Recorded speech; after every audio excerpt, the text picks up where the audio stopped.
नमस्कार समस्त को। निशा द्रव्य एक एमती क्षतिकारक जिनस जहाँ आम समस्ते जानते जदि आम अत्यधिक मात्रा रे बेसी दिन धरी आम शरीर को नेउछन्ते ताहले आम जेकोसी बड़ रोग आक्रांत हेबा ता सहित लोकंकर मृत्यु घटुची। यह समस्ते जानते किंतु बेले बेले यह भूल प्रमाणित होची।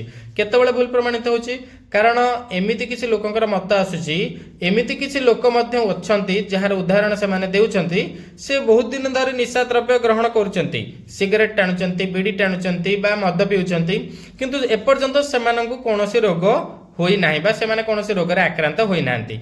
दुई नंबर जिंस जन्मगत शिशु जो मैंने जन्म होउछंती बा छोट पिला सेमाने मध्य एपरि बड़ बड़ रोग रे आक्रांत होई जाउछंती। तो सेमाने तो निशा द्रव्य नेउ नथिले तो सेमाने एते बड़ बड़ रोग रे किपरि आक्रांत हेले। आ जदि एमिति हुए ताहले आमे सोशल को कोन वार्ता देबा, सोसाइटी को कोन वार्ता देबा, निशा द्रव्य ऊपर किपरि वार्ता देबा, यह मोर प्रश्न।